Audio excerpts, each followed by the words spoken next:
जय जिनेन्द्र सभी को। माई सेल्फ डॉक्टर अर्चना जैन।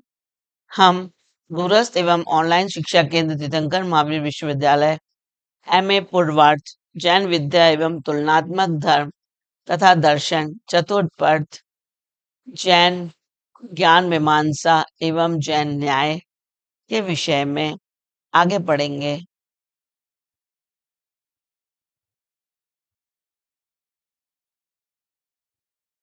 अवधि ज्ञान के भेद एवं अवधि ज्ञान किसको होता है, कौन कौन उसके स्वामी होते हैं। तो आचार्य श्री उमा स्वामी जी ने लिखा है, भव प्रत्यो बधिर देव नारकाणाम, अर्थात भव प्रत्यय अवधि ज्ञान देव और नारकियों के होता है। भव प्रत्यय मतलब भव ही जिसका कारण है, मतलब देव पर्याय में आप जाएंगे तो नियम से अवधि ज्ञान पैदा होते से ही देव उत्पात शैया पे जन्मते हैं और उन्हें अवधि ज्ञान हो जाता है। और नारकियों का भी ऐसा ही है, नरक में जाते हैं और उन्हें अवधि ज्ञान से जान लेते हैं, मैं कहाँ से आया, क्यों आया, कैसे आया, वो सारा अवधि ज्ञान उनको हो जाता है। शिवोपशम निमित्त अर्थात भव्य जिसका कारण है वो अवधि ज्ञान देव और नारकियों को होता, और हमारे तीर्थंकर परमेश्वरियों को भी जन्म से ही अवधि ज्ञान होता है। उनके भी भव प्रत्यय, भव ही उनका कारण, क्योंकि तीर्थंकर जिस भाव में जाएंगे ये मनुष्य भाव में रहेंगे, उन्हें जन्म से ही अवधि ज्ञान होगा। अब नेक्स्ट सूत्र दिया आचार्य उमा स्वामी ने, शिवोपशम निमित्त षड्विकल्प शेषाणाम। शिवोपशम निमित्त षड्विकल्प शेषाणाम अर्थात शिवोपशम ही जिसका निमित्त है ऐसा अवधि ज्ञान होता है रिद्धिधारी मुनिराजों के। ऐसा अवधि ज्ञान होता है रिद्धिधारी मुनिराजों के। और वो होगा द्रव्य क्षेत्र काल भाव की मर्यादा को लेकर रूपी पदार्थों को स्पष्ट जानते। ये तो हम पढ़ चुके थे अवधि ज्ञान की परिभाषा।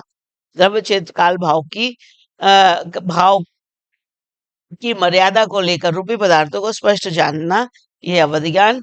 इसमें या ब्रैकेट में दिया है, इसमें टेबल में, स्वरूप उसका जिसके होने से भवी कारण हो वो भव प्रत्यय है, और जिसका गुण कारण है मतलब जिसके होने पर सम्यक दर्शन आदि कारण हो, मतलब उनकी तपस्या तेज तपस्या रिद्धि के कारण उनको ये भव प्रत्यय अवधि ज्ञान होगा। ठीक है ना। भव प्रत्यय अवधि ज्ञान देवों और नारकियों के होता है। विशेषार्थ अवधि ज्ञान वर्ण कर्म और वीर अंतराय कर्म के क्षोभशम से होता है और क्षोभशम व्रत से, नियम वगैरह के आचरण से होता है। किंतु देवों और नारकियों में व्रत नियम वगैरह नहीं होते, अतः उनमें देव और नारकी का भाव पाना ही क्षोभशम के कारण होने में कारण होता है। इसी से इनमें होने वाला अवधि ज्ञान भव प्रत्यय जिसके होने पर भवी कारण है कहा जाता है। अर्थात जो देव और नारकियों में जन्म लेता है उसके अवधि ज्ञानावरण कर्म का क्षयोपशन हो ही जाता है, अतः वहां क्षयोपशम के होने में भाव ही मुख्य कारण है। इतना विशेष है कि सम्यक दृष्टियों के अवधि ज्ञान होता है और मिथ्या दृष्टियों के कुअवधि ज्ञान होता है। कुअवधि मतलब खोटा ज्ञान। आगे हम पढ़ेंगे क्षयोपशम निमित्तक अवधि ज्ञान किसके होता है। तो चलते हैं क्षयोपशम निमित्तक षड्विकल्प शेषाणा। अब जो गुण प्रत्यय अवधि ज्ञान है वो क्षयोपशम के निमित्त से होता है, और वो होता है ये अनुगामी, 6 तरीके का है ना, अनुगामी अनुगामी वर्धमान हीयमान अवस्थित और अनवस्थित। तो जिन मुनि महाराज को अगर ये होता है तो वो उनके साथ में अवधि ज्ञान हो सकता है। अनुगामी मतलब एक जगह एक क्षेत्र से अन्य क्षेत्र में भी जाते हैं तो भाव के साथ वो वहां जाएंगे, जैसे मुनि महाराज यहाँ हैं और कोई गति में चले गए तो वो उनके साथ उस भाव में भी जाएगा। ठीक है, दैट इज कॉल्ड अनुगामी। अनुगामी अनानुगामी अन्य क्षेत्र में भाव के साथ ना जाएगा। अगर वो भोग भूमि में गए विदेश क्षेत्र में गए तो वो महाराज जी के साथ जो अवधि ज्ञान है वो आगे कंटिन्यू नहीं रहेगा, अगले भाव में समाप्त हो जाएगा। अनानुगामी वर्तमान मतलब उनके पास अवधि ज्ञान है तो वो बढ़ता बढ़ता जाएगा, और ये मान मतलब अगर अवधि ज्ञान है तो घटता घटता हुआ जाएगा। ऐसे बढ़ता अवधि ज्ञान भी होता है और घटता हुआ अवधि ज्ञान भी होता है। अवस्थित ना घटे ना बढ़े, एज इट इज जैसा है वैसे ही रहे। अनवस्थित ना घटता है ना बढ़ता है। अन्य प्रकार के भी अवधि ज्ञान के भेद हैं, देशावधि परमावधि और सर्वावधि। तो भाव प्रत्यय गुण प्रत्यय ये दोनों, ये जो है ना देशावधि में भाव प्रत्यय है और परमावधि और सर्वावधि गुण प्रत्यय है। मतलब ये गुण ही जिसका कारण है, क्षयोपशम ही जिसका निमित्त है। ठीक है ना। देशावधि मतलब जैसे जिस देश में गए, जिस अगर नरक में गए तो नारकी के होना ही होना है, से उनको देवों को होना ही होना है, भाव ही उनका कारण है, वो भावपत्र है, देश उसकी लिमिटेशन है ना। परमावधि और सर्वावधि स्वामी के नियम उसी भाव से मोक्ष जाता है। जो परमावधि और सर्वावधि अगर किसी को अवधि ज्ञान होता है, वो मुनिराज नियम से उसी भाव से मोक्ष जाते हैं, क्योंकि रिद्धिधारी मुनिराज के ही होता है। ठीक है ना। अब चलते हैं हम विपुल मन ज्ञान के भेद देखते हैं। मन प्रज्ञान किसे कहते हैं? हमने मन प्रज्ञान की परिभाषा तो पढ़ी थी कि द्रव्य क्षेत्र काल भाव की मर्यादा को लेकर दूसरे के मन में तिष्ठती हुई बातों को जानना, कुटिल चिंतित और अर्धचिंतित बातों को जान लेते हैं, उसे कहते हैं मनःप्रिय ज्ञान। अब मनःप्रिय ज्ञान के भी दो भेद होते हैं, ऋजुमति मनःप्रिय ज्ञान और विपुलमति मनःप्रिय ज्ञान। ऋजुमति मनःप्रिय ज्ञान जो होता है वो सरल बातों को जानता है कि जो मुनिराज है वो दूसरे के मन में तिष्ठती हुई बातों को जान लेंगे, लेकिन सरल बातों को। और विपुलमति मनःप्रिय ज्ञान है तो वो मुनिराज रिद्धि के द्वारा कुटिल बातें, अगर वो सोच रहे हैं, अर्धचिंतित है, चिंतित है, सोचने वाले हैं, वो भी बातों को वो जान जाएंगे। दैट इज कॉल्ड विपुलमति मनःप्रिय ज्ञान। ठीक है ना। विशुद्ध प्रतिपदाभ्याम तद विशेष, इसमें भी विशुद्धि और अप्रतिघात अप्रतिपात की अपेक्षा इन दोनों में अंतर है। मतलब मनःप्रिय ज्ञान सरल को जानता है और विपुलमति ज्ञान सरल एवं कुटिल दोनों को जान लेता है। इस तरीके से मनःप्रिय ज्ञान के बारे में हमने जाना और आगे जाना। तो ऋजु विपुलमति मनःप्रिय, तो मनःप्रिय ज्ञान के दो भेद हैं, ऋजुमति और विपुलमति। दूसरे के मन में सरल रूप में स्थित रूपी पदार्थों को जो ज्ञान प्रत्यक्ष जानता है, उसे ऋजुमति मनःप्रिय ज्ञान कहते हैं। और दूसरे के मन में सरल अथवा जटिल रूप में स्थित रूपी पदार्थों को जो ज्ञान प्रत्यक्ष जानता है, उसे विपुलमति मनःप्रिय ज्ञान कहते हैं। विशेषार्थ देव मनुष्य त्रियंश सभी के मन में स्थित विचार को मनःप्रिय ज्ञान जान सकता है। मतलब मनःप्रिय ज्ञानी मुनिराज जो है, क्योंकि ये मनःप्रिय ज्ञान साधारण ज्ञान नहीं है, किसी को भी नहीं हो सकता, केवल रिद्धिधारी मुनिराजों को ही मनःप्रिय ज्ञान होता है। वही अपने आत्मा के द्वारा मन की आंखों से, आत्मा बाहर की आंखों से नहीं है, वो तो परोक्ष ज्ञान हो जाएगा। ये प्रत्यक्ष ज्ञान है, तो आत्मा के द्वारा वो जान लेते हैं कि ये क्या सोच रहा है सामने वाला मनुष्य, है ना। तो ये है देव मनुष्य त्रियंश सभी के मन में स्थित विचारों को मनःप्रिय ज्ञान जान सकते हैं, मनःप्रिय ज्ञानी मुनि जान सकते हैं। किंतु यह विचार रूपी पदार्थ अथवा संसारी जीव के विषय में होना चाहिए, कोई भी रूपी होना चाहिए जिसके बारे में उनको जानना है। अमूर्तिक द्रव्यों और मुक्तात्माओं के विषय में जो चिंतन किया गया होगा, उसे मनःप्रिय ज्ञान नहीं जान सकता। अमूर्तिक द्रव्य मतलब जो दिखाई नहीं देते हैं, अधर्म द्रव्य, अधर्म द्रव्य, आकाश द्रव्य, ये सब के बारे में नहीं जानेगा। और मुक्त आत्मा जो सिद्ध भगवान है, केवल ज्ञानी आत्मा है, उनके बारे में नहीं जानेगा, लेकिन उन्हें मनःप्रिय ज्ञान का, हाँ, तो उन्हें मनःप्रिय ज्ञान नहीं जानेगा। हाँ, तथा उन्हीं जीवों के मन की बात जान सकता है जो मनुष्य लोक में सीमा के अंदर हो। इतना विशेष है कि मनुष्य लोक तो गोलाकार है, किंतु मनःप्रिय ज्ञान का क्षेत्र गोलाकार न होकर 45 लाख योजन लंबा चौड़ा और चौकोर है। उसके दो भेदों में से ऋजुमति तो केवल उसी वस्तु को जान सकता है जिसके बारे में स्पष्ट विचार किया गया हो, अथवा मन वचन और काय की चेष्टा के द्वारा जिसे स्पष्ट कर दिया गया हो। किंतु विपुलमति मनःप्रिय ज्ञान चिंतित, अर्धचिंतित और अर्धचिंतित, चिंतित, अचिंतित, जो सोचा भी नहीं गया वो भी जान लेंगे, अर्धचिंतित भी जान लेंगे, उनको भी जान सकता है मनःप्रिय ज्ञान रिद्धिधारी मुनिराज। विशुद्ध प्रतिपाताभ्याम तद विशेष, अर्थात ऋजुमति और विपुलमति में विशुद्धि और अप्रतिपात की अपेक्षा से विशेषता है। मनःप्रिय ज्ञान वर्ण कर्म के क्षोभशम से जो आत्मा में उज्ज्वलता होती है वह विशुद्धि है, और संयम परिणाम की वृद्धि होने से गिरावट का न होना अप्रतिपात है।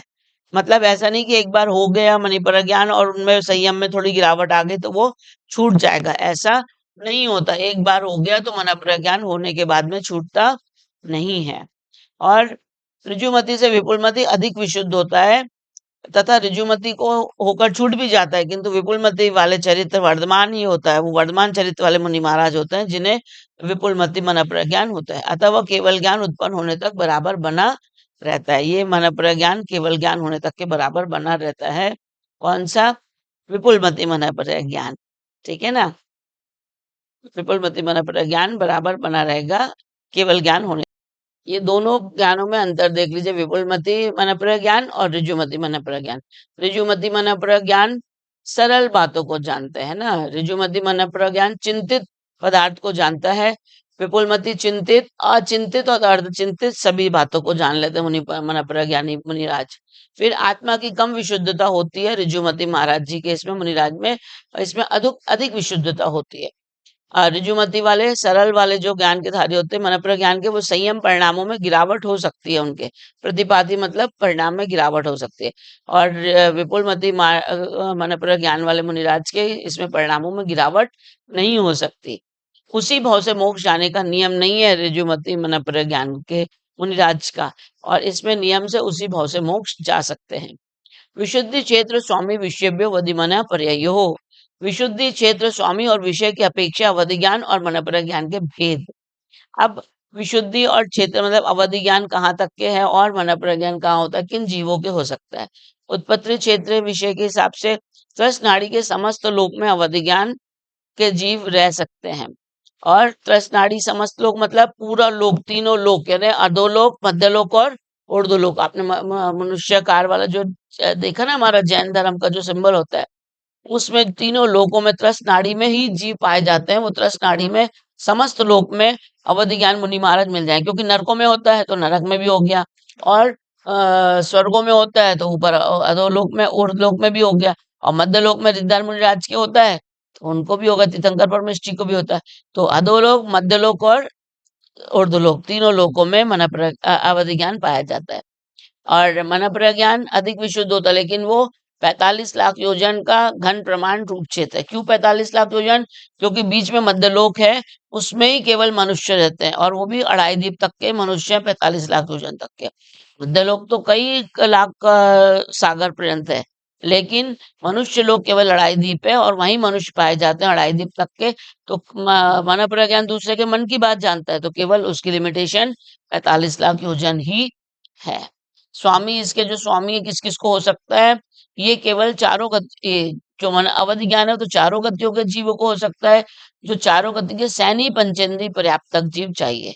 सैनी पंचेंद्री मतलब मन सहित जीव चाहिए, है ना। और कर्म भूमि जो मन प्रज्ञान है वो कर्म भूमि के गर्भज मनुष्य एवं जो संयमी हो, जो वर्तमान चरित्र सहित हो, वो उनके 7 रिद्धियों में से कम 1 रिद्धि होनी चाहिए, तभी मन प्रज्ञान वाले मुनिराज होंगे। विषय परमाणु तक को जान जाता है अवधि ज्ञान मुनिराज, और जो ये अवधि ज्ञान के विषय को अनंतवे भाग को भी मन प्रज्ञान मन विकल्प से ज्यादा सूक्ष्म होता है। मतलब जितना अवधि ज्ञान जाता है उसका भी अनंतवा भाग और सूक्ष्म भाग को भी वो जान लेते हैं मन प्रज्ञानी मुनिराज। ठीक है ना। तो ये दोनों में अंतर है मन प्रज्ञान और अवधि ज्ञान के मुनिराजों में। ठीक है। विशुद्धि क्षेत्र स्वामी विषयभ्यो वधिमना पर्ययो। तो अवधि ज्ञान और मन प्रज्ञान की विशुद्धि क्षेत्र और विषय की अपेक्षा में अंतर, इसका खुलासा भी हमने पढ़ा था। इस प्रकार है कि अवधि ज्ञान जिस रूपी द्रव्य को जानता है उसके अनंतवे भाग सूक्ष्म रूपी द्रव्य को मन प्रज्ञान जानता है। अतः अवधि ज्ञान से मन प्रज्ञान विशुद्ध है। अवधि ज्ञान की उत्पत्ति का क्षेत्र समस्त त्रसनाड़ी है, किंतु मन प्रज्ञान का ज्ञान मनुष्य लोक में ही उत्पन्न होता है। अवधि ज्ञान के विषय का क्षेत्र समस्त लोक है, किंतु मन प्रज्ञान के विषय का क्षेत्र 45 लाख योजन, अभी मैंने आपको बताया था। विस्तार प्रमाणीय इतने क्षेत्र में स्थित अपने योग्य विषय को ही ये ज्ञान जानते हैं, तथा अवधि ज्ञान चारों गतियों के सैनी पंचेंद्रिय पर्याप्त जीवों के होता है, किंतु मन प्रज्ञान कर्म भूमि के गर्भज मनुष्यों के ही होता है। उसमें भी संयमियों के ही होता है। मनुष्य संयमी के ही मुनिराजों के ही होगा। संयमियों में भी वर्धमान चरित्र वाले जो मुनिराज होंगे, जिनका चरित्र वर्धमान बढ़ता ही बढ़ता जाता है, उनके ही होगा, सबको नहीं होगा। हीमान चरित्र वाले मुनिराज को नहीं होगा, वर्धमान चरित्र वाले मुनिराज को ही होगा। ठीक है ना। ये भेद है उसमें बताया, विशुद्धि क्षेत्र और स्वामी की अपेक्षा विषयों की। प्रतिश्रुतो निर्बंधो द्रव्येश सर्वपर्याय एषु, अर्थात मति ज्ञान और श्रुति ज्ञान की प्रवृत्ति कुछ पर्यायों से युक्त सब द्रव्यों को होती है। रूपी शुभदे अवधि ज्ञान की प्रवृत्ति रूपी पदार्थों में होती है, और तदनंत भागे मनपर्य ज्ञान की प्रवृत्ति अवधि ज्ञान के विषय के अनंतवे भाग में होती है। सर्वद्रव्य पर्यायेषु केवलस्य, केवल ज्ञान की प्रवृत्ति सभी द्रव्यों की सभी पर्यायों को युगपत एक साथ जानते हैं, वो है केवल ज्ञान। ठीक है ना। मति ज्ञान सब द्रव्यों को जानेंगे, अवधि ज्ञान रूपी द्रव्य पुद्गल संसारी जीव को जानेंगे, मनोपर ज्ञान रूपी द्रव्य को जानेंगे, बातों को जानेंगे दूसरे के मन में, और केवल ज्ञान सभी द्रव्यों की सभी पर्याय को जानेंगे। अब मति ज्ञान कुछ पर्यायों को जानेंगे, अवधि ज्ञान कुछ पर्यायों को जानेंगे, समय लिमिटेशन है। मनोपर्य ज्ञान भी कुछ पर्याय अवधि ज्ञान का अनंत भाग तक के जान लेंगे, लेकिन जो केवल ज्ञान है वह सभी द्रव्यों की सभी पर्यायों को एक साथ युगपत जान सकते हैं, केवल ज्ञान। ठीक है ना। रूपिष्व बधे, अवधि ज्ञान का विषय नियम से रूपी पदार्थों को ही जानना है। असर्व पर्यायेषु पद ले लेना चाहिए तथा रूपी शब्द से पुद्गल द्रव्य लेना चाहिए, क्योंकि एक पुद्गल द्रव्य ही वास्तव में रूपी है। अतः अवधि ज्ञान पुद्गल द्रव्य की कुछ पर्यायों को जानता है। इतना विशेष है कि पुद्गल द्रव्य से संबंध जीव द्रव्य की भी कुछ पर्यायों को जानता है, क्योंकि संसारी जीव कर्मों से बंधा होने से मूर्तिक जैसा हो रहा है, किंतु मुक्त जीव को तथा अन्य अमूर्तिक द्रव्यों को अवधि ज्ञान नहीं जानता। वह तो अपने योग्य सूक्ष्म अवस्था अथवा स्थूल पुद्गल द्रव्य की त्रिकालवर्ती कुछ पर्यायों को ही जानता है। आगे मनोपर्य ज्ञान के विषय में भी देखते हैं हम क्या कहते हैं हमारे आचार्य श्री। तंत भागे मन पर्यस्य, अर्थात सर्वावधि अवधि ज्ञान जिस रूपी द्रव्य को जानता है उसके अनंतवे भाग को मन पर्य ज्ञान जानता है। सारांश यह है कि अवधि ज्ञान से मन पर्य ज्ञान अत्यंत सूक्ष्म द्रव्य को जानने की शक्ति रखता है। सर्वावधि ज्ञान का विषय तो परमाणु बतलाया है और उसके अनंतवे भाग को मन पर्य ज्ञान जानता है, ऐसा कहना चाहिए। जो परमाणु के अनंत भाग को जाने वो कैसे हो सकता है, तो एक परमाणु में स्पर्श रसगंध और गुण के अनंत अविभागी परिच्छेद पाए जाते हैं, अतः उनकी अपेक्षा से परमाणु का भी अनंत भाग होना चाहिए। सर्व पर्यायेषु केवलस्य, केवल ज्ञान के विषय का नियम सब द्रव्यों की सभी पर्यायों को आशय यह है कि एक एक द्रव्य की त्रिकालवर्ती अनंतानंत पर्याय होती है। सो सब द्रव्यों की और सब द्रव्यों की त्रिकालवर्ती अनंतानंत पर्यायों को एक साथ एक समय में केवल ज्ञान प्रत्यक्ष जानता है। इस प्रकार ज्ञानों का विषय कहा है।